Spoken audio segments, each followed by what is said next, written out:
is Melissa. I am a nutrition coach, owner of or founder of Improve Yourself. And I've been running women's health sessions for, this is the 3rd year.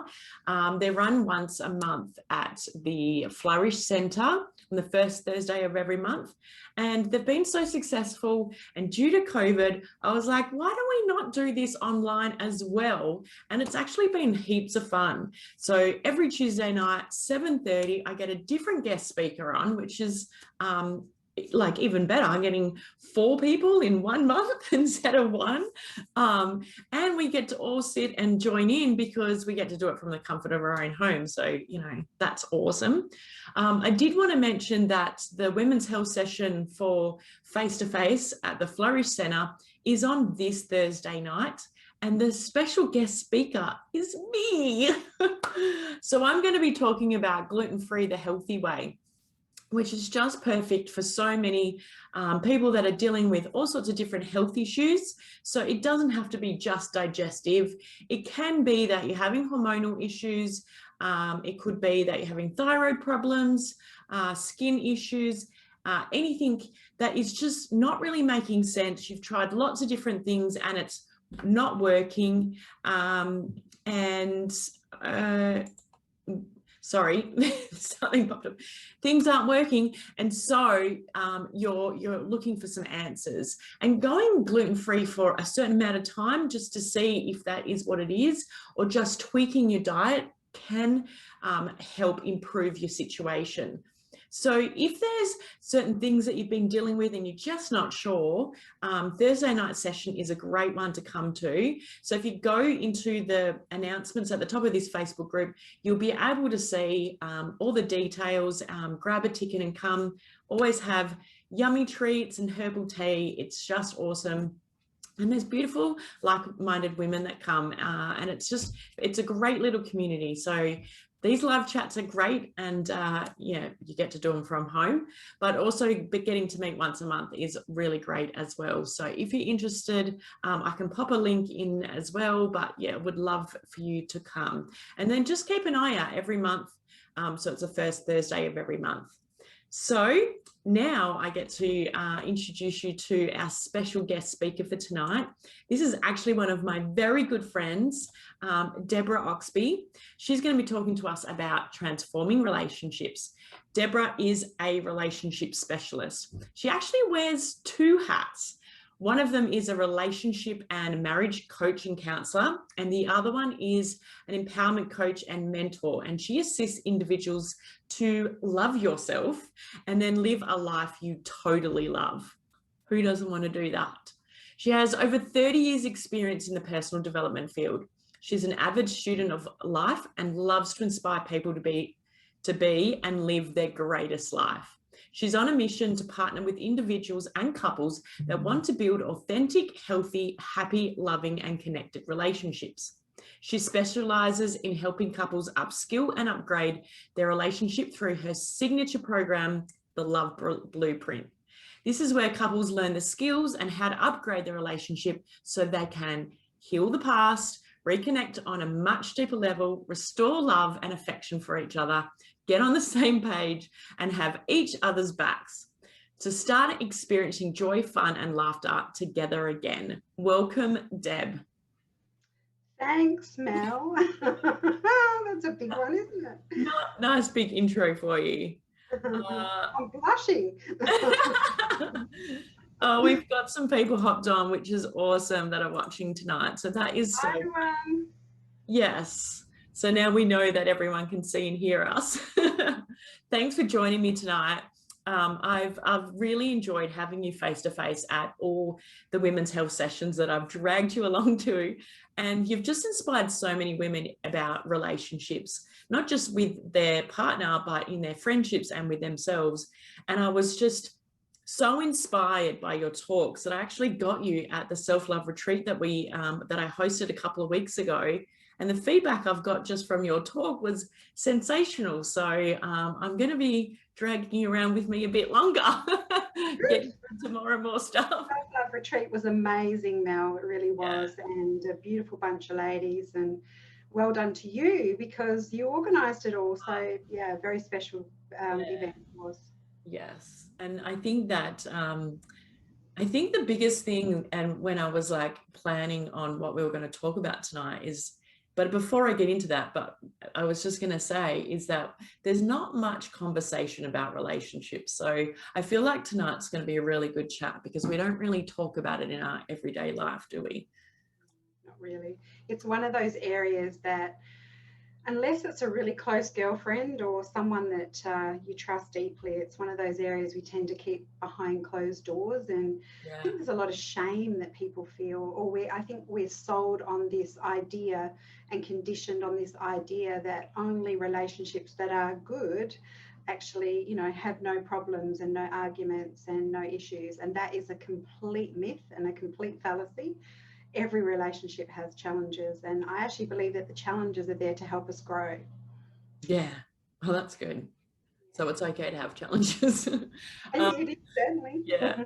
So I was supposed to actually start off by telling everybody how I met you, and I actually met you at the Women's Health Sessions. So I'm pretty sure I was on Facebook, and I found you, and I stalked you, and then I called you, and I was like, can you come in and do a Women's Health Session talk? And then we've been friends ever since. But yeah, I was very lucky to even find you. I'm wrapped. So I want to ask you the number one question: what's your favorite food?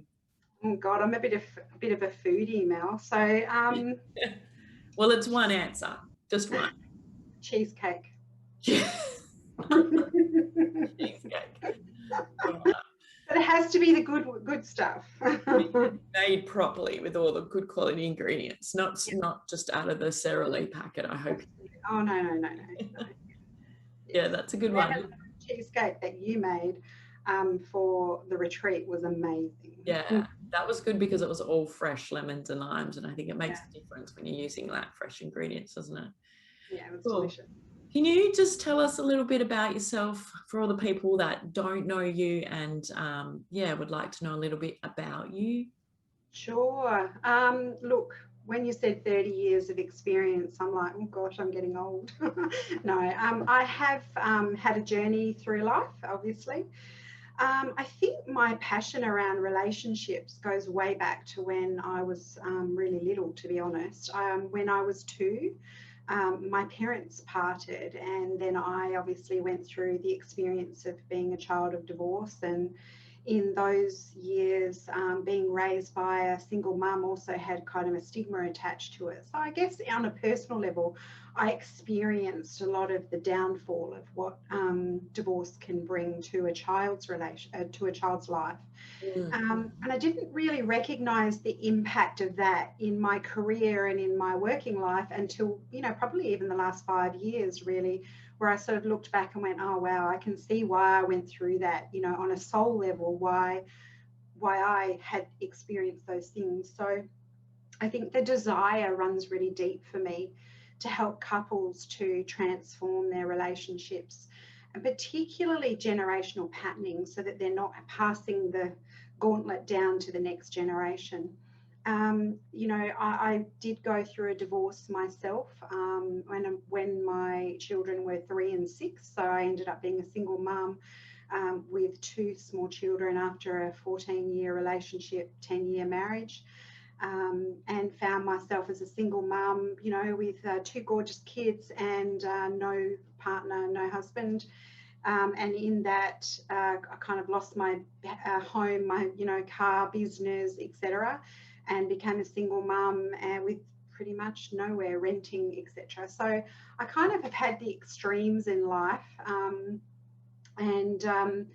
Then I went into another relationship with my husband now, and we have 6 kids between us, the Brady Bunch. Yeah, it really is a Brady Bunch. I have obviously my 2, and then my husband has 4 beautiful kids. And so we've blended our family, and they're all amazing, and they all get on really well and love each other. It doesn't mean we haven't had our challenges, because we absolutely have. But my husband and I have been together 14 years now, and I Well think, done. yeah, woohoo. I think one of the things that I know that's dear to my heart is that I believe that our relationships form the foundation. Well, the quality of our relationships forms the foundation of our whole life. And so, and that one of the greatest things that we all thrive in life is connection. And in relationship is where we get the connection. So, even more so why it's important. So I think that, when I was 19, I started my journey on the personal development field, studied in the UK in London as a hypnotherapist, and then, had a clinic over there, came back to Australia and have, trained as a coach and et cetera, et cetera, et cetera. So yeah, a long journey, but yeah, I think relationships and helping people is really dear to my heart. I think that we're all really special in our own way, and I hope to inspire people to remember how special they are. Yeah. So it's interesting that the things that were such big parts of your childhood have kind of flowed into your, adulthood. Do you think that is what has got you into this field of work? Like, the reason why you've ended up with this career as it is? Yeah, honestly, Mel, I think that our journeys of life, and I think it's as I've got, into my 40s and 50s, that I have had the experiences, I've reflected back on life, and I think that everything that we experience in our life, in our journey, is there for a reason. And I've chosen to, I guess, take the good bits out of what I've been through and use them in my career to be able to serve and help others. And I think, so for me, that gives my, I guess, challenging experiences meaning, because I know that they weren't just there for no reason. I grew, I learned, I evolved, but then I can then share those experiences and give that knowledge and wisdom to my clients and people that I work with. Yeah. Yeah. And so do you feel like that's the reason why you started the Relationship Collective? I think that I didn't know that at the time when I started it. I just had this desire that I wanted to help people. And to be honest, I didn't actually start in the area of relationships, which was that was where I found I was guided to. I started in the area of business coaching, and then life coaching, and even spiritual coaching, having the spiritual element into your life. And through that journey, I kind of landed in the relationship field and was like, of course, this is what I've been about my whole life. And I just couldn't see it, even though it was like right here in my face, but I just couldn't see it. So I think it was probably really only about 5 or 6 years ago that I went, oh, of course, relationships is my thing. It was like, duh. Yeah. Yeah. Find it, it's like stuff that happened in my childhood, and then popped back in and out and in is the reason why I'm in my area that I'm in. And when the more and more people that I speak to, and especially interviewing here on women's health sessions, it's the same sort of thing. There's something that's happened, and we've created this realization that we could live a certain way, or we could make these changes and these benefits. So we, in those areas. And so we do those things, and we do them, and we live them ourselves. We see great success. So we want others to have that success too. So then we start talking about it. And the next thing, it turns into our our career, and, what we want to spread our message to others and help them. So, yeah. I agree. I think one of my mentors from America, one of the statements that she says is, your pain is your portal to your pleasure, and is your portal to your growth. And I recognize that the times that were really painful in my life, i.e. my divorce, and other times, were the times that I grew the most. And when I see clients in those challenging times in their relationships with themselves, but also their relationships with their partners or maybe their kids or their family in some way, I absolutely love helping them to kind of pull themselves out of the muck as such, to be able to take a higher perspective on what's going on and be able to learn new skills and new ways of being so that they can evolve and become a better person, you know, show up as the greatest version of themselves. I know that sounds a bit cliche, but it really is that, you know, when we choose to be the best version of ourselves, we then show up in our relationships that way. Absolutely. Yeah. You know, and our life, everything changes. Our business, you know, our relationships with our husband or our partner, our kids, our friends, our relationship with ourselves. Yeah, I think it was one of the first talks you did at Women's Health Sessions, and you said something about, I can't remember how you phrased it, but it was along the lines of, if you feel like your relationship is needing work, you know, work on yourself first. And I remember that was probably 3 years ago, and I remember thinking, well, no, it's not me. It's like, definitely not me. Like, I'm perfect, you know, it's my husband. But the more and more you talked, and it was just like I was having these light bulb moments of, well, I could do this and I could be thinking this. And it was all about how I come into it, how I, you know, what role I play. And I think in relationships, it's like we're just always looking at the other person, right? And we're not looking at ourselves at all. And it's like a new muscle we have to flex, or a new way of thinking, to be going, okay, what am I doing? And that's one thing you've taught me for sure over the last few years. And you know, it's really hard in the middle of an argument to stop and go, what have I done wrong? Because it's not my fault, it is. It's like, no. And when we, you know, that is actually a skill, to be able, in the middle of the argument or the conversation you're having, is to be able to stop and literally check in with yourself and say, you know, what is being triggered in me right now? What's in this for me? What is this teaching me? Yeah. You know, because our focus, and this is what we're conditioned from the outside world, you know, from culture, society, etc., is that we're conditioned that it's somebody else's fault. Yeah, I know. Yeah. But ultimately, we're in charge of our lives, and if we don't have an awareness around whatever it is in the conversation that's triggering us or affecting us or impacting us in some way, then we're kind of in that conversation in a powerless place, because we've got no idea what we're arguing about. You know? Yeah, and I heard something a few weeks ago, that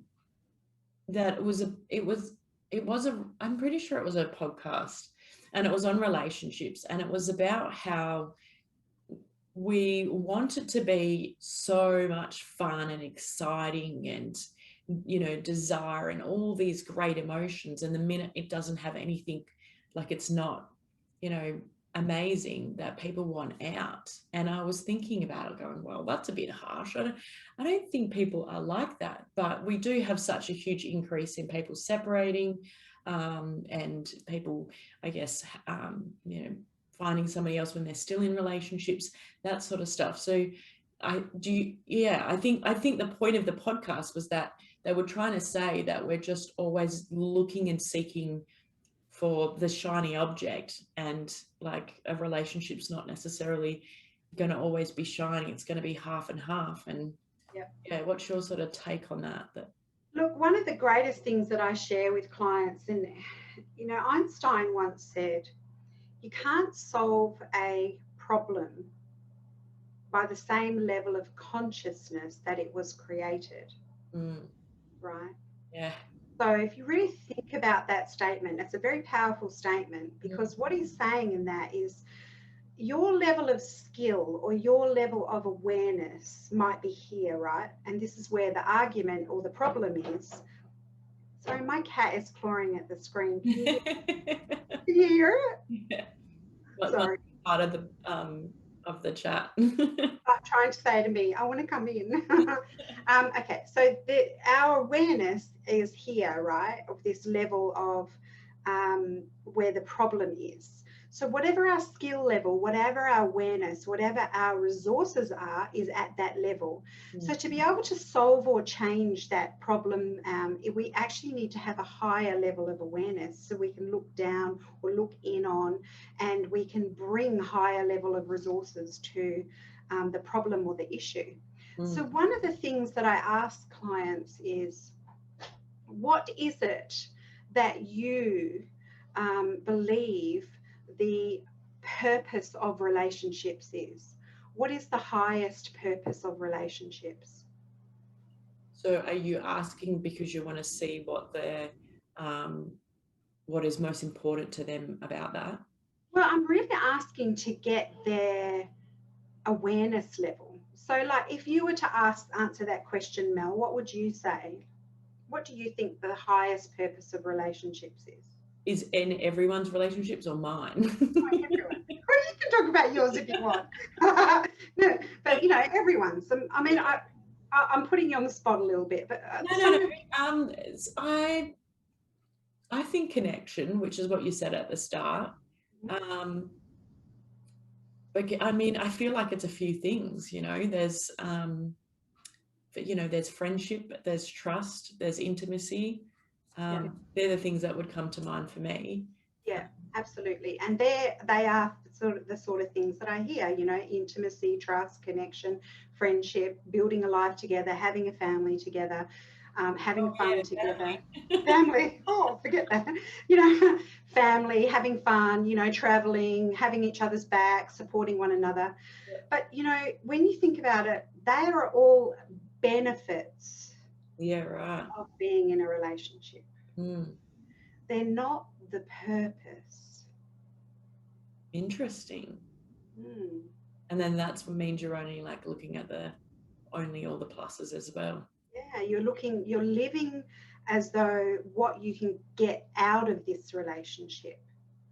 Oh, wow, that's powerful. Rather than what you receive from it, and I don't mean get out of and receive, they're very different, the energy of them, but also what you contribute to. So, and what it contributes to you. So I believe that the actual purpose, the true higher purpose of relationships, is our internal and inner growth.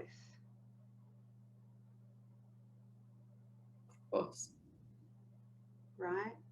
So all the challenges that we have, all the times our partners drive us mad,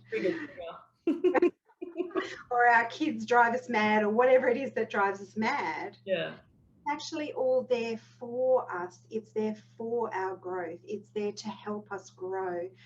The trick is, are we willing to look within to find the answers of how they're there to serve us, or how it's there to help us grow?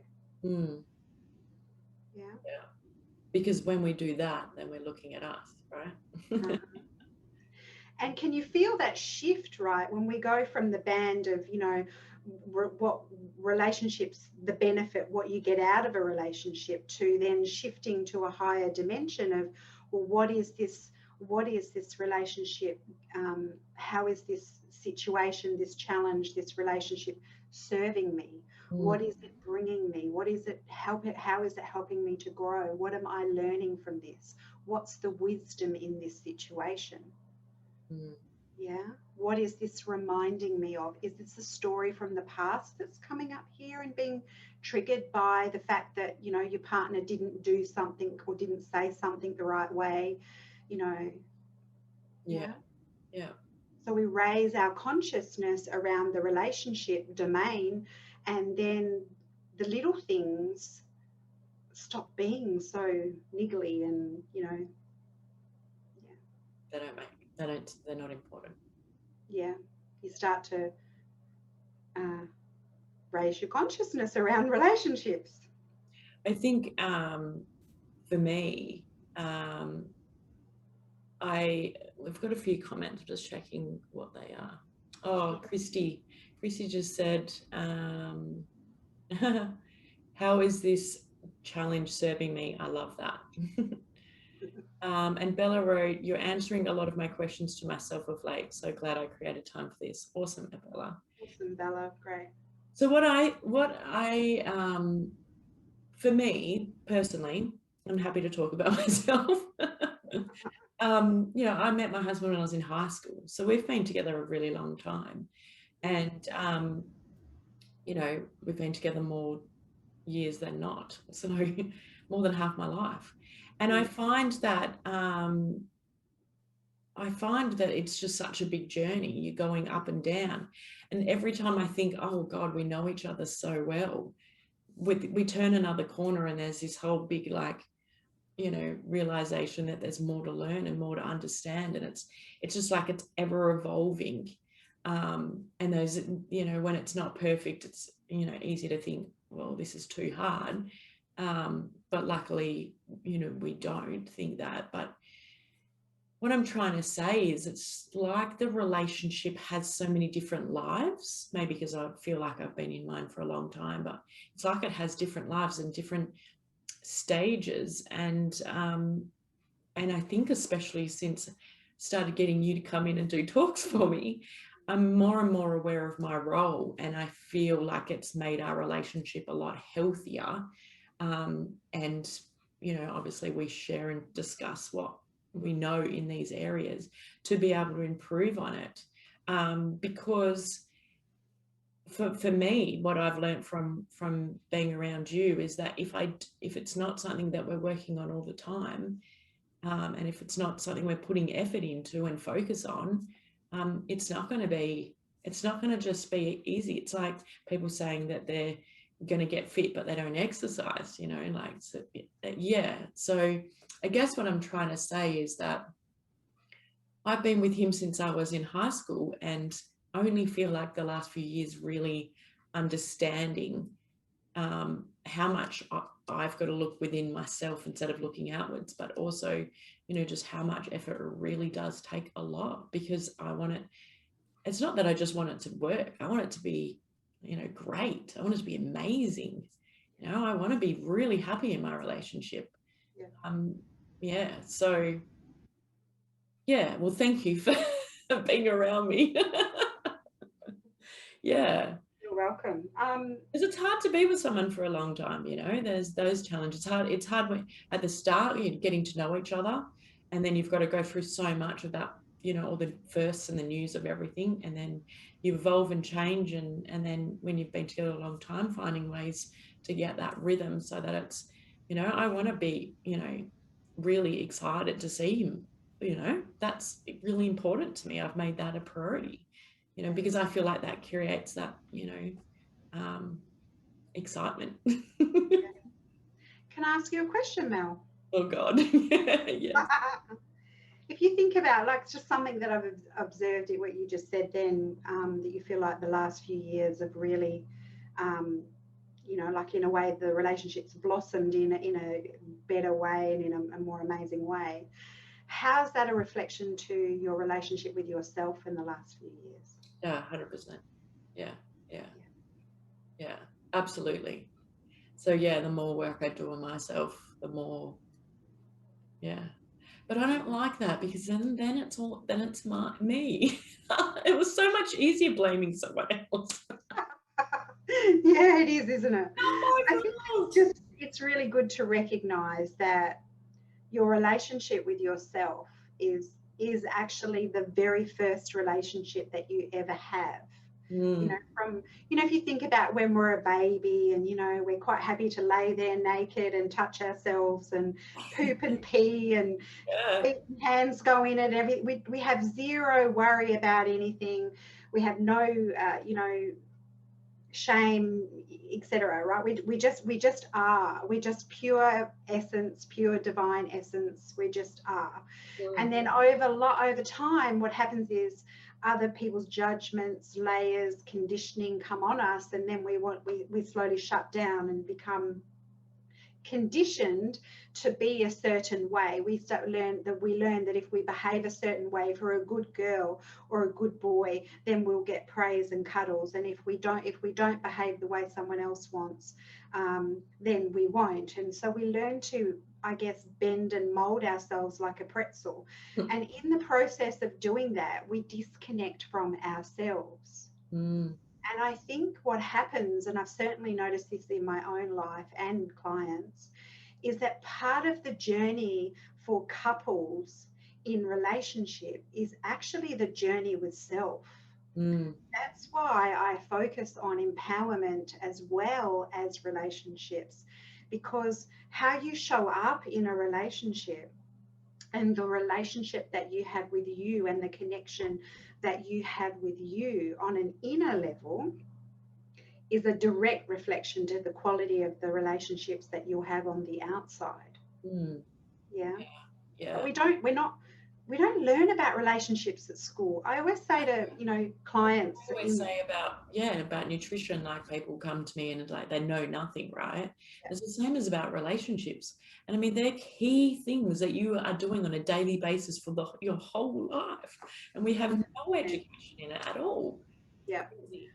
I always, when I'm chatting with new clients that are feeling really distressed about their life and their relationship and where everything's at, and they're feeling really hard on themselves, one of the things I share with them is like, when we go to school, we learn about our ABCs and our 1, 2, 3s, but we don't learn about 2 or 3 of, like, and you've just given me another one actually, that was kind of not on my radar. The 3 things that we don't learn about at school that are absolutely crucial for us to have a healthy, vibrant, loving, connected life, an abundant life, is how to do relationships, how to manage your money, and how to look after your body, your temple, how to eat well, how to live well. We're not taught any of that at school. We're taught about ABCs and 1, 2, 3s, but, and so usually it gets to a point in our lives where we're in so much pain, or we have so much fear around, what may or may not happen, that gives us the impetus to then go and seek help, or, see a coach or a counsellor or someone to help you in whatever area you're struggling in. Yeah, that's so true. Something that just came to mind was that I think that, and you would know the answer to this, I think this day and age, is that how you word things? Am I sounding old? Don't worry, I'm older than you. I feel like men and women, so not more women or not more men, but men and women in general, there's a noticeable lack in, how do I word this? It's like nobody wants to be vulnerable. It's like if you're vulnerable in your relationship, then you could be wrong and the other person could be right. Or what if I get rejected if I'm vulnerable? Or what if I see something about myself I don't like, or about, and I think that that vulnerability comes from that kind of what you're saying, that we've been conditioned a certain way and we compare ourselves to so many different things, which is all from not being in touch with who we are. But, building on that, being in touch with who we are and really showing vulnerability. Do you feel like vulnerability is a big thing for couples to? 1,000 trillion million %. Yeah. And I think that one of the things that couples, one of the crucial things that I teach with couples is creating emotional safety in a relationship. It's an absolute key piece. We all want to be able to be raw and vulnerable and honest and open and authentic and speak our truth in our relationships. And to be honest with you, I believe that is actually what we are all seeking and searching in a relationship. However, there's not many people that actually have that kind of a relationship where they can be their true self. You know, if you think about your own relationship, is there things that you hold back and you don't speak about? You know, you don't have to answer that. I'm just saying, just for people that are listening and watching, just think, like, is there things that you just don't say because you don't want to upset the other person, or you're scared to say what their reaction might be? You know, these are areas, right, which we all do. And even I do from time to time. And then I go, no, hang on a second. We need to create emotional safety in this relationship. And I'll say to my husband, you know, I need to talk to you about this, and I need to feel safe to be able to talk to you about it. I actually will say, I'm scared to talk about this. So he knows that I'm going to be vulnerable, and I'm risking, and I'm being open and vulnerable. But we have a very trusting and safe space in our relationship that we've built over time. And that's not what we're conditioned from the outside world. You know, and vulnerability is actually the true portal to connection. So without vulnerability, you don't have a deep level of connection with whoever it might be. And that might be a friendship, it might be a child, it might be a loved one, it might be a partner. But yeah, we have to be able to take the mask off, to take the armor off and put it down and be raw and vulnerable. And in truth, the only way we're going to do that is if we feel safe. Yeah. And not just physically safe, but emotionally safe. Yeah. Yeah. Yeah. That is, yeah, that was a nice little bomb there. You just gave off, because, yeah, so many truths in that, and wise tips as well, just for anybody listening, that, you know, something to contemplate and think about a bit more and a bit deeper, I think, because that's, yeah. But yeah, I definitely can see that and hear it in people's conversations and stuff. So I just wanted to quickly ask, I know you've kind of gone into coaching women one-on-one as well. Is that because you feel that women need to do the work on themselves first to understand what they want from a relationship, or do the work on themselves so they can see, you know, their responsibility or ownership? Yeah. I think there's two parts to that. I actually work with men as well. So not just women. I know you do couples. Yeah. Oh, okay. So yeah. So I actually, what is quite amazing, and I'm noticing with men, is that they are really starting to open up.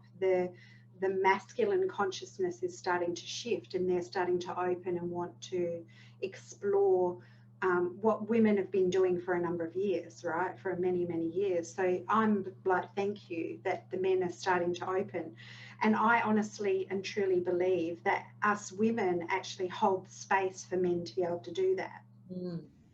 Because whilst they've been conditioned to not show emotion, to not be a sissy, to not be a pussy, as they say, toughen up and be the tough guy, don't show emotion. We have also been conditioned to be the martyr, or to be at everyone's service, and to be looking after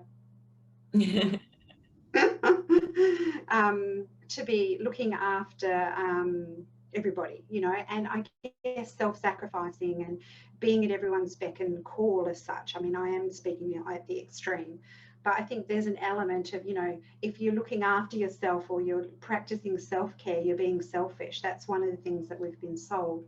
And whilst you and I know that it's the complete opposite. You have to have high levels of self-care to truly be able to give to another. What I find for women particularly is the journey when they get to that point in their life where they've been the people pleaser, or they've been there for everybody else. They're exhausted, possibly quite resentful, have had enough, like, what about me? It isn't fair. You remember that song? I've had enough, I want my share. Like, you get to that point where you're like, I've had enough of this. Yeah. And so what I see with that is that there's a real journey for women of self-discovery, of giving themselves permission, number one, but number two, then being an allowance of the feelings that are coming up, and then learning how to put boundaries down, how to say no, how to I guess, almost undo the patterns that they have put in place over the years, completely unconsciously, not knowing that, you know, we go down the road thinking we're being a great mum, a great wife, or a great partner, you know, looking after the house, looking after everyone. And then we get 10 years or however many years down the track of that, and we think, what am I doing? You know, what about me? But we don't realize at the time when we're creating that where we're going to end up. And so there's this real journey of exploration that I find women go on, of like, who am I? I've spent so much of my life looking after everybody else and what everybody else needed. I don't even know what I want anymore. I don't even know what floats my boat, or what makes me happy, or what brings me joy, or what hobbies I've no idea. It's actually just so common now. There's just, especially when children, if you've got a family, the children get older, or even if you don't have children, but you've got into your older age and not older age, but you've got to that point where you're a lot wiser, and you, you're just wondering why. Yeah. And in that, sometimes, you know, it can be at a point when people are empty nesting, you know, the kids are leaving home, and like, there's this level of meaning and purpose and identity that has kind of gone. And it's like, well, what's next in my life? What do I do? And so, you know, what I find to be true is that if a woman doesn't have her own joy, her own purpose, her own mission, her own vision, that the empty nesting phase can be very difficult, because it's very barren. It's like, you know, and so, and I also equally see women in their late 20s, early 30s, 40s, who are, you know, trying to do it all, have got all the career, the kids, the husband, the family, the house, the this, the that, got all the balls in the air, and, you know, trying to do all of it perfectly, and not being able to, obviously. And so, and that coming home to themselves and really working out, what is it that I want? What is my joy? And then how do I bring that into my life, with my relationship with my partner, with my family, with my work, with my career? Yeah. That's, I think I hear that as well with my own clients too. So I get that. I feel like that's quite common, especially with women, especially when the family's gone. So I want to ask you something. What is the one thing that an individual can do to improve their relationship?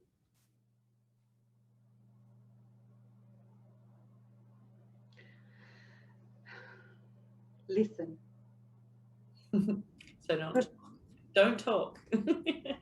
No, I think that when I say that, I say, I'm always going to be about improving the relationship with yourself first, because that is the one that underpins everything else.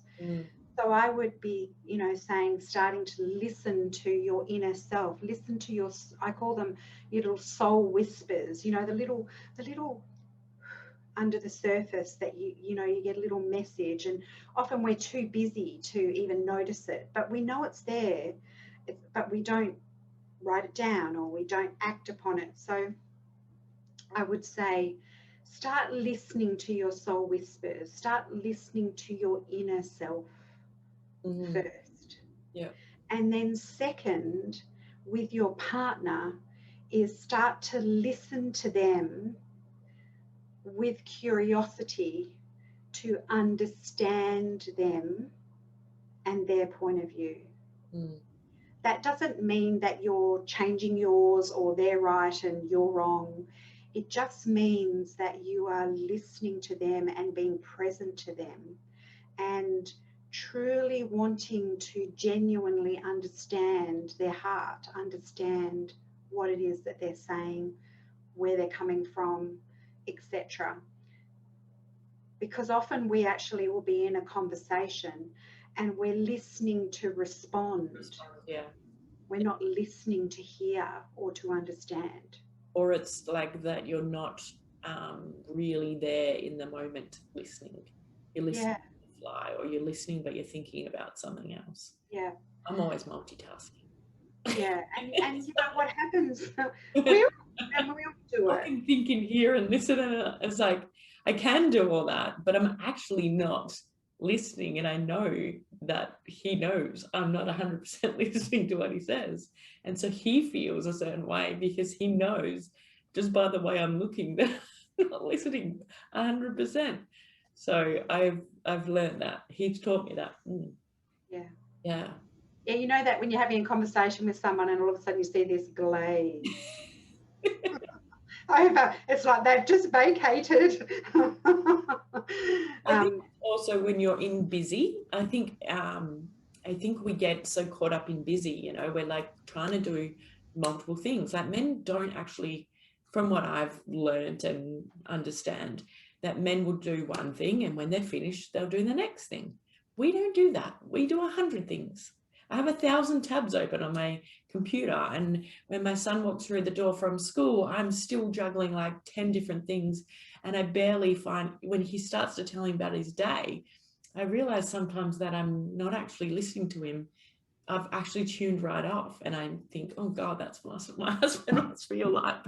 So it's that the busyness and the rush that I think we can get caught up in, and then we're really not listening, which means I guess we're not connecting, and then the person can feel that. Yeah, well, what happens with that is that the person actually feels unloved and that you're not present with them. And you know, we all do it from time to time, but this is where we refine our skills and we choose who we want to be. Who do we want to show up as in our relationships? Do we want our children to remember us as the mum who was always working, or who isn't present when I talk to her?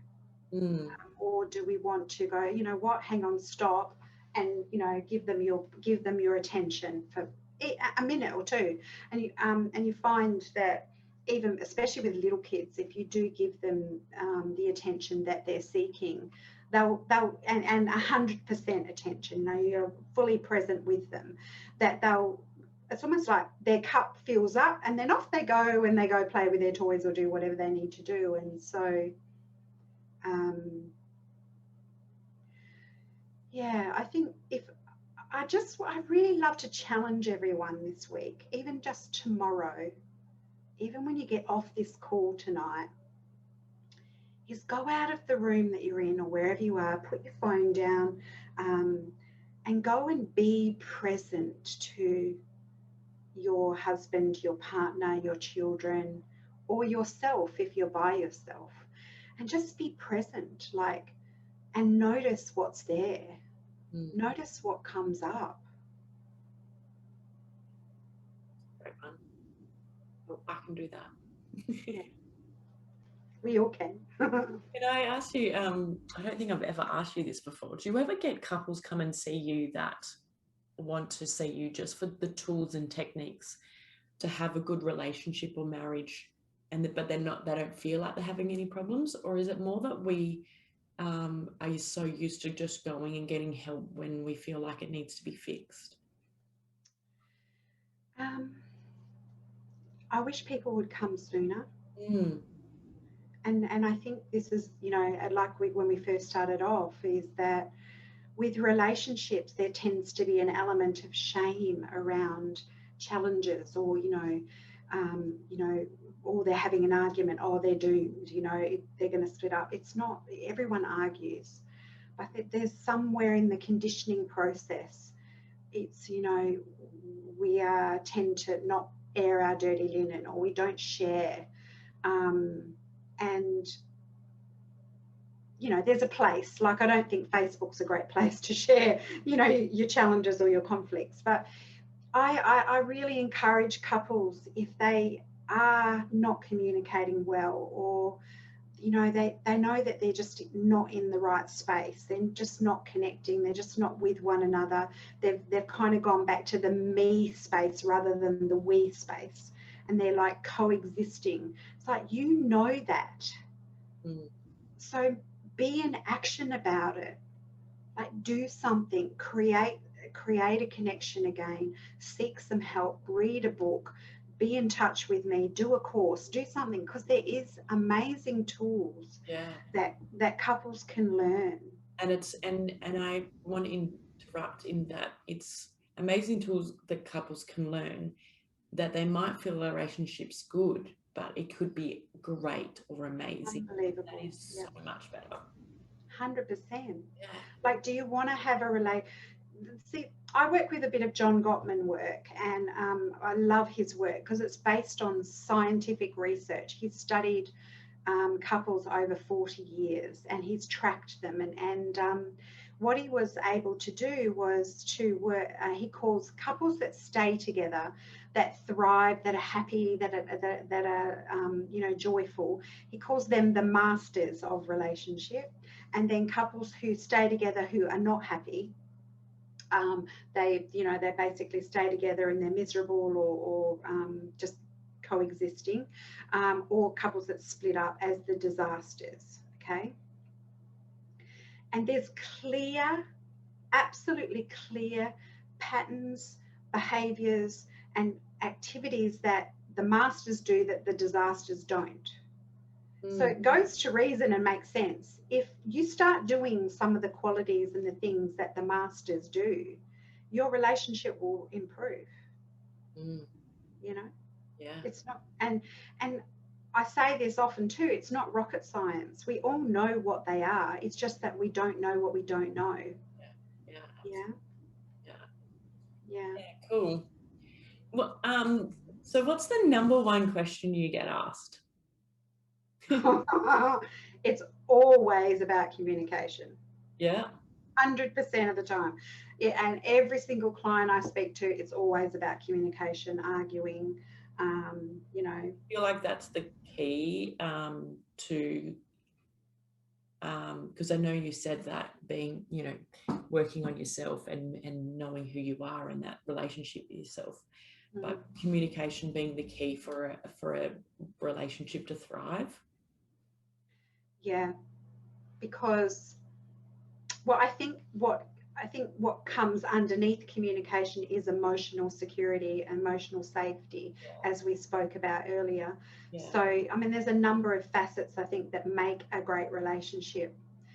Communication is definitely up there at the top, you know what I mean? Like, if you can't communicate, it's very difficult to resolve anything, you know. And I think ultimately we all have a desire and actually a need to feel heard and understood.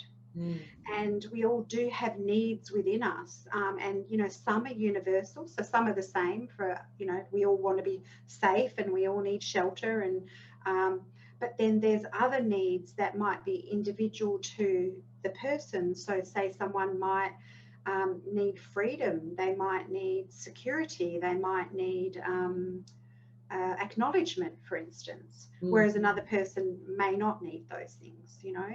So it's knowing that in your relationship with somebody else, they're going to have needs that might be different to yours. It's having an understanding and an awareness, so that when you are having conversation, that you are bringing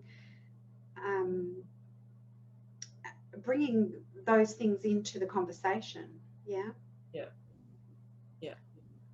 One of the things I find is that couples will argue around the issue. Okay, so say the issue's here, they'll argue around the issue, and they'll go round and round and round and round in circles, not going anywhere, making each other wrong, arguing, etc. But the actual place where the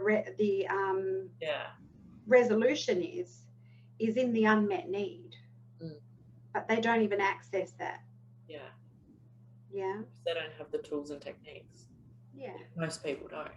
I mean, I feel like a lot of people really struggle to communicate, and then, you know, people might hear me and go, no, I can communicate, but I'm not talking about the, you know, the general, you know, everyday chit chat. I'm talking about real communication and knowing what words to use and how to phrase things, and, you know, how to vocalize your needs and wants, and and all that just that different kind of communication.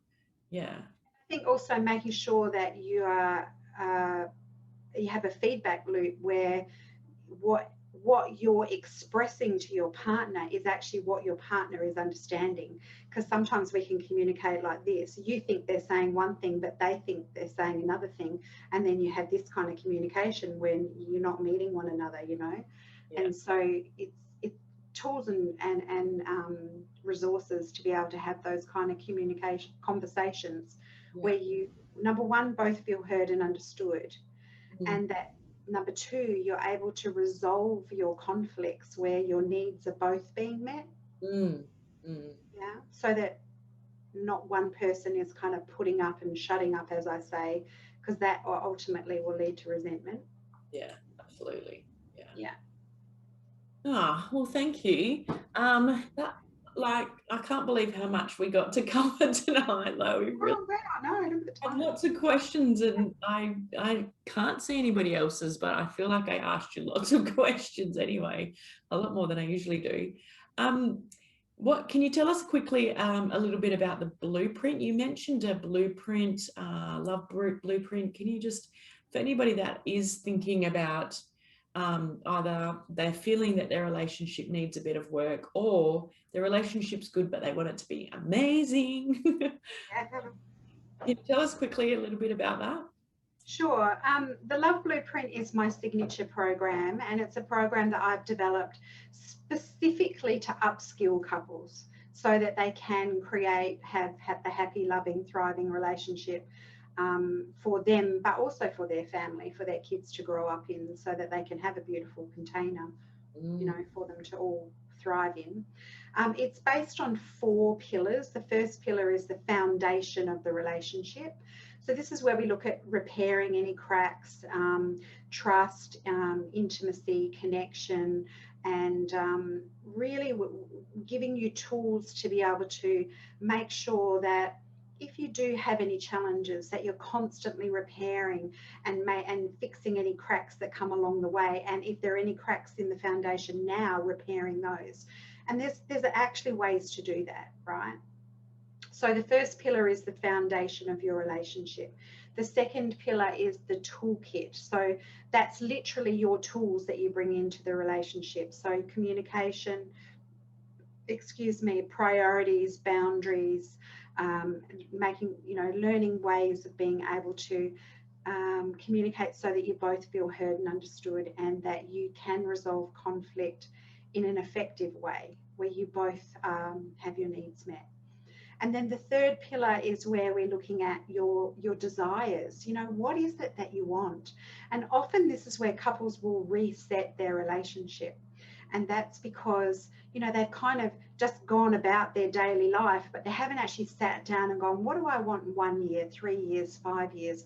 What does retirement look like? Where are we going? What direction are we going? Is it in alignment with our heart and our soul? And is it something that are we living on purpose, or are we just going to end up 10 years down the track and, you know, look around and go, this isn't what I wanted. I'm so sorry about my cat. It's cute. I want to bash on. And then the fourth pillar is the synergy pillar. So this is where you both work together. This is like you coming together and working together, you being the best version of you, and then you two together being the best version of yourself, and having the best relationship and being the best role models for your children, because obviously our kids learn from us how to do relationships. That's the little gift that we pass down to them, unfortunately. And then, you know, this is looking at how you actually have one another's backs in life. And what I often hear from couples is, you know, we just have each other's backs, and we know that no matter what happens in life, no matter what life dishes us up, we'll be okay. We've got this. So a lot of inner peace and inner security and calm and safety and connection, and that emotional safety that I talked about earlier. So if anyone is interested in knowing about that or any of the individual work that I do, on my website I have like a 30-minute free... Sorry, what do you have? A 30-minute free conversation where we can just chat, and you know, we can connect. Awesome. I can find out what they're looking for, and then I can share, you know, answer any questions, or share how I may be able to help them if that's what they would like. Yeah, and that's a free offer.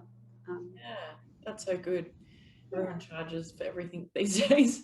Can you pop your details in the comment section after our live, and Yeah, sure. people can click on and have a look a bit about you, and yeah, maybe pop some of your website and Facebook and stuff. That would be great. Yeah. Oh, well, thank you so much. I really, really appreciated having you on. It's easy to talk to you anyway, but I'm gonna have to go back and I think watch it so I can really take in some of the things that you shared, because yeah, I was trying to listen to everything, but I feel like I need to re-listen to it. It was so good. Always is. You always give me like tips of things that I need to go and have a conversation with my husband and listen. And thank you, Mel. I really feel very blessed, and I'm very grateful that you invited me on. And yeah, love you lots.